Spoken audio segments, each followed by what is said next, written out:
Hello dear students, कैसे हैं आप सभी। आई होप कि बहुत अच्छे होंगे। तो आज के इस वीडियो में हम क्लास 9th का हिंदी का मिड टर्म एग्जाम का सैंपल पेपर करेंगे और ये सैंपल पेपर आप सभी स्टूडेंट्स के लिए बहुत ज़्यादा इंपॉर्टेंट है, क्योंकि जैसा इस सैंपल पेपर का पैटर्न आप देखेंगे इस वीडियो में, ऐसा ही पैटर्न आपका एग्जाम का जो क्वेश्चन पेपर होगा उसमें भी रहेगा। यानी कि जैसा इस सैंपल पेपर का पैटर्न है, इसी पैटर्न पे बेस्ड रहेगा आपका हिंदी का question paper mid term exam का। ठीक है, तो चलिए शुरू करते हैं। सबसे पहले आप देख सकते हैं कि मैक्सिमम मार्क्स आपका 80 है, यानी कि 80 नंबर का एग्जाम होगा और टाइम आप देख सकते हैं 3 घंटे का आपका एग्जाम होगा। अब क्वेश्चंस की ओर बढ़ने से पहले हम जो ये सामान्य निर्देश हमें दिए गए हैं, जनरल इंस्ट्रक्शंस, इनको एक बार पढ़ लेते हैं। तो फर्स्ट पॉइंट में कहा गया है कि प्रश्न पत्र 2 खंडों, खंड अ और ब में विभक्त है। सेकंड पॉइंट में कहा गया है कि खंड अ में कुल 49 वस्तुपरक प्रश्न पूछे गए हैं। दिए गए निर्देशों का पालन करते हुए केवल 40 प्रश्नों के उत्तर दीजिए। इसी तरह से नेक्स्ट थर्ड पॉइंट में कहा गया है कि खंड ब में वर्णनात्मक प्रश्न पूछे गए हैं। प्रश्नों में उचित आंतरिक विकल्प दिए गए हैं। ये सभी पॉइंट्स हिंदी में लिखे गए हैं, इसीलिए आपको अच्छे से समझ में आ रहे होंगे, मुझे एक्स्ट्रा समझाने की जरूरत नहीं है आपको। इसके बाद फोर्थ पॉइंट में कहा गया है कि दोनों खंडों के प्रश्नों के उत्तर देना अनिवार्य है। और लास्ट पॉइंट में कहा गया है कि यथासंभव प्रत्येक खंड के प्रश्नों के उत्तर क्रमशः दीजिए। तो ये थे हमारे कुछ जनरल इंस्ट्रक्शंस। अब हम क्वेश्चंस की ओर बढ़ते हैं। तो देखिए, जो आपका फर्स्ट क्वेश्चन है ये आपका अपठित अंश है, यानी कि ये आपको एक अपठित गद्यांश दिया गया है। तो सबसे पहले इस पूरे गद्यांश को आपको अच्छे से ध्यान से पढ़ना है। ये पूरा जो गद्यांश आप देख रहे हैं ये पूरा हिंदी में लिखा गया है, तो इसे आपको अच्छे से पढ़ना है। ये हमारा जो गद्यांश है वो यहाँ तक है। अब इसके बाद फर्स्ट क्वेश्चन देखिए, ये पूछा गया है पहला क्वेश्चन कि शरीर को अच्छा प्रदर्शन करने और बीमारियों से दूर रहने में कौन मदद करती है। तो इसका जो है ये हमारा ख ऑप्शन है, ये राइट है। स्वस्थ भोजन की आदतें, ये हमारा गद्यांश है पूरा, ये मैंने पहले से ही पढ़ लिया है, इसीलिए मुझे इसका आंसर पता है। आप जब पढ़ेंगे तो आपको भी इसका आंसर पता चल जाएगा। इसमें जो फर्स्ट क्वेश्चन है इसका ये ख ऑप्शन राइट है। ठीक है, इसी तरह से जो सेकंड क्वेश्चन है यहाँ पर आप देख सकते हैं, तो इसमें पूछा है आप अपने स्वास्थ्य के साथ न्याय कैसे कर सकते हैं। तो इसका जो ये हमारा क ऑप्शन है, पोषक तत्वों को नियमित लेकर, ये हमारा राइट हो जाएगा। इसी तरह से थर्ड क्वेश्चन देखिए, ये थर्ड क्वेश्चन है, क्वेश्चन आप ये पढ़ लीजिए पूरा। इसका जो आंसर है वो हमारा हो जाएगा ये वसा और कार्बोहाइड्रेट, यानी कि ग ऑप्शन। इसी तरह से नेक्स्ट फोर्थ क्वेश्चन देखिए, ये रहा। इसमें हमसे कहा गया है कि हमारे जीवन में संतुलन के लिए क्या आवश्यक है। तो इसका जो है ग ऑप्शन राइट हो जाएगा, सभी पोषक तत्वों का संतुलन। इसी तरह से लास्ट फिफ्थ क्वेश्चन देखिए, कहा गया है कि शरीर को चलाने के लिए ईंधन होने के अलावा एक आनंद क्या है। तो इसमें जो हमारा ये लास्ट ऑप्शन है घ भोजन, ये राइट हो जाएगा। तो ये हमारा फर्स्ट क्वेश्चन था। आई होप आपको अच्छे से समझ में आ गया है। ऐसा ही आपके जो क्वेश्चन पेपर होगा हिंदी में उसमें भी आएगा। आपको एक गद्यांश दिया जाएगा और उस गद्यांश के बेस पे आपसे 5 क्वेश्चंस पूछे जाएंगे, जैसे कि यहाँ पर पूछे गए हैं। ठीक है, इसी तरह से नेक्स्ट क्वेश्चन नंबर 2 देखिए, ये आपका क्वेश्चन नंबर 2 है। इसमें आपको काव्यांश दिया गया है। तो यहाँ पर आप देख सकते हैं ये पूरा काव्यांश है, ये आपको पूरा पढ़ना है अच्छे से। ये नीचे भी है और ये आप देख सकते हैं पूरा। और इस काव्यांश के बेस पे ये क्वेश्चन पूछा गया है पहला। तो देखिए, सबसे पहले आप काव्यांश देख सकते हैं पूरा, और जो ये सैंपल पेपर है ये मैं आपको टेलीग्राम ग्रुप पर सेंड कर दूंगा। टेलीग्राम ग्रुप पर आप अच्छे से इस सैंपल पेपर को पढ़ लेना और प्रैक्टिस कर सकते हैं। तो ये हमारा पूरा काव्यांश है, ये आप देख सकते हैं, यहाँ तक काव्यांश है। और पहला क्वेश्चन जो है वो ये रहा, पूछा गया है कि कवि ने किलकारी किलोल मचाकर क्या किया। तो इसका जो हमारा ये घ ऑप्शन है ये राइट है, सूना घर आबाद किया। ठीक है, इसके बाद नेक्स्ट क्वेश्चन नंबर 2 देखिए, इसमें पूछा गया है कि कवि ने किससे कुल्ले किए। तो कवि जो है उसने दूध से कुल्ले किए, यानी कि ख ऑप्शन राइट है। इसके बाद तीसरा क्वेश्चन है कि कविता में चिथड़े में कौन थी। तो इसका जो है थर्ड का ये हमारा ग ऑप्शन राइट हो जाएगा, यानी कि रानी थी। इसी तरह से फोर्थ क्वेश्चन देखिए, फोर्थ ये रहा कि कवि को किसका ज्ञान नहीं था। तो इसका जो है ये हमारा फोर्थ क्वेश्चन है, इसका ये ख ऑप्शन राइट है, ऊंच नीच। ठीक है। इसी तरह से लास्ट है 5th क्वेश्चन, इसमें हमसे पूछा है कि कवि को बार बार मधुर याद किसकी आ रही है, तो ये जो है बचपन की याद आ रही है, यानी कि घ ऑप्शन राइट है हमारा 5th का।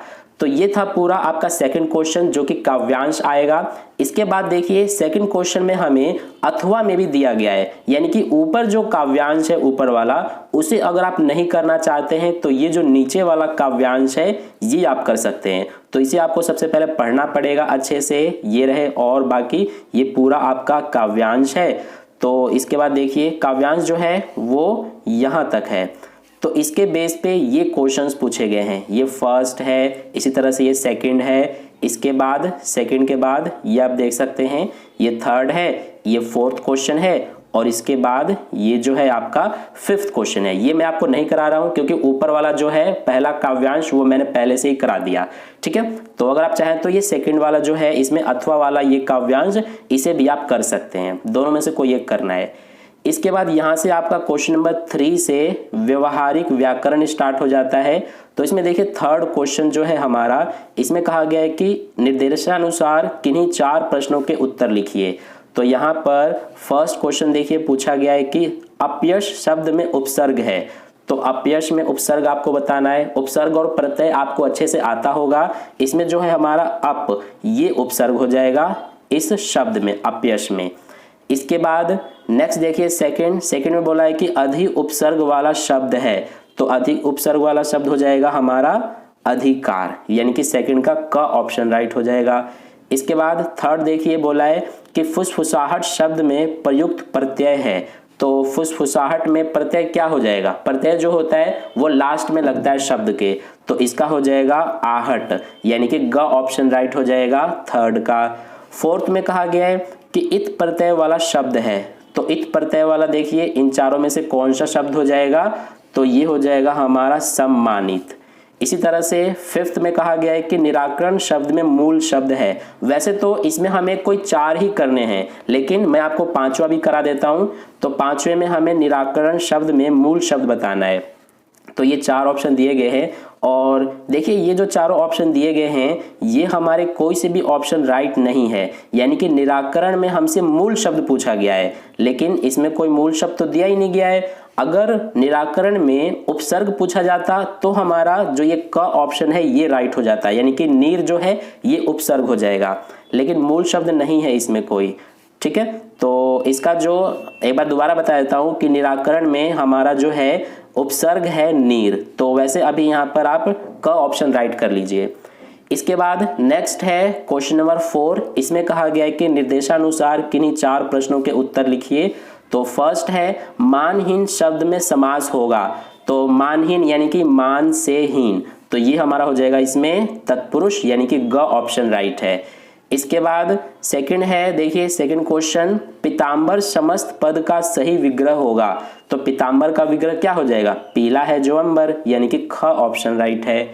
इसके बाद थर्ड देखिए, थर्ड में कहा गया है कि 4 पायों का समाहार का समस्त पद होगा, तो 4 पायों का समाहार यानी कि चारपाई में 4 पैर होते हैं, तो ये हो जाएगा हमारा घ ऑप्शन राइट थर्ड का। 4th में पूछा है कि द्वंद्व समास का सही उदाहरण है, तो द्वंद्व समास का हमें सही उदाहरण बताना है। तो द्वंद्व समास का पहचानने का एक आसान सा तरीका ये होता है कि बीच में डैश लगा होता है, तो देखिए इसमें लगा है बीच में डैश, सही गलत में, तो ये क ऑप्शन राइट हो जाएगा। इसके बाद 5th देखिए, इसमें कहा गया है कि 10 है आनंद जिसके, यानी कि रावण, यह समास विग्रह किस समास का उदाहरण है, तो ये हमारा बहुब्रीहि समास का, यानी कि घ ऑप्शन राइट है। इसके बाद देखिए क्वेश्चन नंबर 5 में कहा गया है निर्देशानुसार किन्हीं 4 प्रश्नों के उत्तर लिखिए। तो फर्स्ट है सरिता बाजार नहीं जाती है, अर्थ की दृष्टि से वाक्य होगा, तो नहीं आ रहा इसमें, इसीलिए ये हमारा हो जाएगा निषेधवाचक, यानी कि फर्स्ट का ख ऑप्शन राइट है।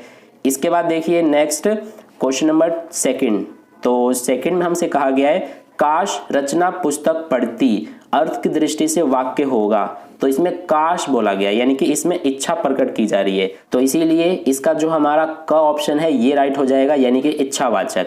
इसी तरह से नेक्स्ट देखिए थर्ड क्वेश्चन, इसमें कहा गया है प्रश्नवाचक वाक्य का सही उदाहरण होगा, तो जिसमें प्रश्न पूछा जा रहा है वही होगा, तो इसमें हमारा क्या अनु घूमने गया, यानी कि ग ऑप्शन राइट हो जाएगा। इसके बाद नेक्स्ट देखिए क्वेश्चन नंबर 4, इसमें कहा गया है मैं विद्यालय गया था, वाक्य का प्रश्नवाचक वाक्य में सही रूपांतरण हमें करना है। तो इसका हो जाएगा हमारा, ये 4th है तो इसका हो जाएगा ग ऑप्शन, यानी कि मैं विद्यालय क्यों गया था। तो ये हो जाएगा हमारा 4th का। इसके बाद नेक्स्ट देखिए 5th, इसमें कहा गया है कि आज्ञावाचक वाक्य का सही उदाहरण होगा। तो आज्ञावाचक का आप यहां से चले जाइए, तो ये हो जाएगा हमारा क ऑप्शन राइट 5th का। ठीक है, अब इसके बाद नेक्स्ट क्वेश्चन देखिए, क्वेश्चन नंबर हमारा है 6। क्वेश्चन नंबर 6 में कहा गया है कि निर्देशानुसार किन्हीं 4 प्रश्नों के उत्तर लिखिए। तो पहला है निम्नलिखित पंक्तियों में से रूपक अलंकार पहचानिए। तो इन पंक्तियों में देखिए ये 4 पंक्तियां दी गई हैं, इनमें कौन से में रूपक अलंकार है।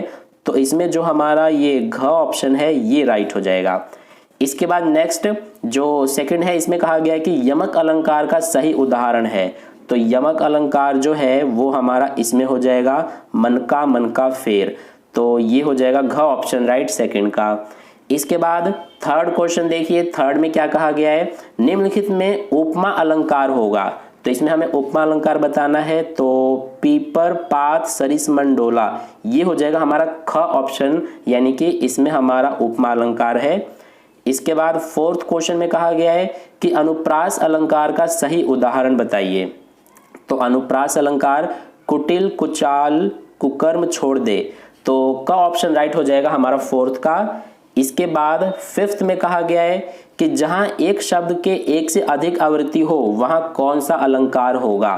तो जहां एक शब्द के एक से अधिक आवृत्ति हो तो वो होता है हमारा यमक अलंकार में, यानी कि का ऑप्शन राइट हो जाएगा। तो ये था हमारा पूरा व्याकरण के क्वेश्चंस क्वेश्चन नंबर 6 तक। अब इसके बाद क्वेश्चन नंबर 7 से जो है यहाँ से आपके पाठ्य पुस्तक के क्वेश्चन स्टार्ट हो जाते हैं। तो सबसे पहले देखिए ये हमारा पाठ्य पुस्तक का एक स्टोरी का, यानी कि कोई से भी पाठ का ये हमारा पूरा दिया गया है। तो इसे आपको पहले अच्छे से पढ़ना है ये पूरा जो है, और फिर इसके बेस पे ये क्वेश्चंस पूछे गए हैं तो इनके आंसर बताने हैं। तो ये तो आप अच्छे से कर लेंगे खुद से ही, क्योंकि आपने चैप्टर को अच्छे से पढ़ा होगा। तो इसीलिए आपको जो हमारा ये 7th क्वेश्चन है जो कि गद्यांश वाला है, इससे रिलेटेड जितने भी क्वेश्चंस पूछे गए हैं, देखिए यहाँ पर सबसे पहले ये हमारा 1, ये 2, इसी तरह से ये आप देख सकते हैं 3, ये 4 और इसके अलावा एक ये, यानी कि टोटल 5 क्वेश्चंस पूछे गए हैं जो ये गद्यांश है इसके बेस पे। ठीक है, तो इनके आंसर आपको खुद से ही करने चाहिए क्योंकि आपने बुक के चैप्टर्स अच्छे से पढ़े होंगे। तो इसीलिए सबसे पहले आप इनके आंसर खुद से करके देखना, और अगर नहीं भी पढ़ा होगा फिर भी इनका आंसर जो है इस गद्यांश में भी मिल जाएगा। तो इस गद्यांश को अगर आप अच्छे से पढ़ लेंगे तो भी आप जो 5 क्वेश्चन है उनके आंसर कर सकते हैं। अगर फिर भी आपको इनके भी आंसर चाहिए तो आप मुझे कमेंट बॉक्स में बता देना, इसके लिए मैं हो सके तो एक अलग से वीडियो बना दूंगा। तो ये हमारा था क्वेश्चन नंबर 7। इसके बाद देखिए नेक्स्ट क्वेश्चन नंबर 8 हमारा ये रहा। इसमें कहा गया है निम्नलिखित प्रश्नों के उत्तर सहित विकल्प चुनिए। तो यहाँ पर आप देख सकते हैं ये हमारा एक क्वेश्चन है, इसके बाद ये दूसरा क्वेश्चन है। ये सारे जो है क्वेश्चन नंबर 8 ये भी बुक का ही है, तो इसे भी आप खुद से ही कर सकते हैं क्योंकि बुक जो है उसमें जो चैप्टर्स हैं सिलेबस में वो आपने पढ़ लिया होगा अच्छे से। इसके बाद देखिए क्वेश्चन नंबर 9 ये भी बुक का है, तो इसे भी आप खुद से करके देखना। सबसे पहले ये इसके क्वेश्चन है सारे। तो ये हमारा था क्वेश्चन नंबर 9। इसके बाद ये रहा क्वेश्चन नंबर 10, तो ये भी हमारा बुक का ही है। ठीक है, तो इसे भी आप खुद से करके देखना। ये हमारा 2 क्वेश्चंस हैं। इसके बाद यहाँ हमारा खंड ब स्टार्ट हो जाता है, यानी कि वर्णनात्मक प्रश्न। तो देखिए यहाँ पर सबसे पहले क्वेश्चन नंबर 11 है, तो इसमें भी जो ये क्वेश्चंस है सारे ये भी बुक के ही क्वेश्चंस है, तो इन्हें आप खुद से करके देखना एक बार सबसे पहले। फिर भी अगर नहीं होते हैं तो आप मुझे कमेंट बॉक्स में बता देना, इसके लिए मैं अलग से वीडियो लेकर आ जाऊंगा। ठीक है, तो ये था क्वेश्चन नंबर 12 और ये हमारा क्वेश्चन नंबर 13 जो है ये भी बुक का ही है, तो इसे भी आप खुद से करना। इसके बाद यहाँ से हमारा रचनात्मक लेखन स्टार्ट हो जाता है। तो इसमें देखिए क्वेश्चन नंबर 14 जो है इसमें कहा गया है कि निम्नलिखित में से किसी एक विषय पर संकेत बिंदुओं के आधार पर लगभग 150 शब्दों में अनुच्छेद लिखिए। तो यहाँ पर आप देख सकते हैं एक ये दिया गया है, एक ये जल ही जीवन है, और इसके अलावा एक ये दिया गया है ग। तो इन तीनों में से किसी एक विषय पर आपको अनुच्छेद लिखना है और लगभग 150 शब्दों में अनुच्छेद लिखना है। ठीक है, तो ये था हमारा 14वां क्वेश्चन। अनुच्छेद कैसे लिखते हैं इसके मैंने एक अलग से पर्टिकुलर वीडियो बनाया हुआ है, उस वीडियो का लिंक आपको इसके डिस्क्रिप्शन बॉक्स में मिल जाएगा, इस वीडियो के डिस्क्रिप्शन बॉक्स में, वहां पर क्लिक करके और आप देख सकते हैं। इसके बाद नेक्स्ट क्वेश्चन नंबर 15 देखिए, इसमें कहा गया है आपकी कॉलोनी में गलियों की उचित सफाई और रखरखाव न होने के कारण दुर्घटनाएं हो रही हैं, इससे बचाव के लिए नगर निगम अधिकारी को लगभग 120 शब्दों में एक पत्र लिखिए। तो ये हमारा पत्र लेखन आ गया। तो पत्र कैसे लिखते हैं, औपचारिक या फिर अनौपचारिक पत्र, उसकी भी मैंने एक अलग से वीडियो बनाया हुआ है, उसका भी लिंक आपको इस वीडियो के डिस्क्रिप्शन बॉक्स में मिल जाएगा। उस लिंक पर क्लिक करके आप देख सकते हैं कि किस तरह से हम औपचारिक या फिर अनौपचारिक पत्र को लिखते हैं। ठीक है, तो उससे आपको बेस क्लियर हो जाएगा कि किस तरह से लिखा जाता है औपचारिक या फिर अनौपचारिक पत्र। इसके बाद यहाँ पर हमारा क्वेश्चन नंबर 16 है। क्वेश्चन नंबर 16 में कहा गया है संवाद तैयार करने के लिए। तो ये तो बहुत ही आसान होता है संवाद लिखना, ये आप खुद से भी कर सकते हैं। इसके बाद नेक्स्ट है हमारा क्वेश्चन नंबर 17। इसमें देखिए हमसे कहा गया लघु कथा लिखने के लिए। तो लघु कथा लेखन भी बहुत ही आसान होता है, वैसे इसकी भी मैंने वीडियो बना रखा है, हो सके तो उसका भी लिंक मैं आपको इस डिस्क्रिप्शन बॉक्स में दे दूंगा, वहां पर क्लिक करके देख लेना। ठीक है, तो ये हमारे टोटल 17 क्वेश्चन है और इसमें देखिए अथवा में दिया गया है, यानी कि आपको ये या फिर ये दोनों में से किसी एक विषय पर लघु कथा लिखना है। ऐसे ही जो क्वेश्चन नंबर 15 है, ये हमारा क्वेश्चन नंबर 15, क्वेश्चन नंबर 16, इनमें भी अथवा में दिया गया है। तो देखिए क्वेश्चन नंबर 15 में ये या फिर ये दोनों में से कोई एक पे आपको लिखना है, और ऐसे क्वेश्चन नंबर 16 में भी ये या फिर ये दोनों में से किसी एक पर आपको संवाद लिखना है। ठीक है, तो ये हमारा था total sample paper. I hope आपको अच्छे समझ में आ गया है, आपने देख लिया होगा किस तरह से पैटर्न है। ऐसा ही पैटर्न आपके एग्जाम के क्वेश्चन पेपर में भी देखने को मिलेगा, यानी कि इसी पैटर्न पे बेस्ड होगा आपका हिंदी का क्वेश्चन पेपर। तो आई होप आपको वीडियो पसंद आया है। अगर वीडियो पसंद आया है तो वीडियो को लाइक ज़रूर कर देना, अपने दोस्तों के साथ भी शेयर कर देना, और अगर आपने अभी तक चैनल को सब्सक्राइब नहीं किया है तो चैनल को सब्सक्राइब करके बगल में जो बेल आइकन आता है उस पर ऑल नोटिफिकेशन वाले पे क्लिक कर लेना, ताकि नेक्स्ट वीडियो जैसी ही अपलोड की जाए उसका नोटिफिकेशन सबसे पहले आपको मिल जाए। मिलते हैं फिर नेक्स्ट वीडियो में। धन्यवाद।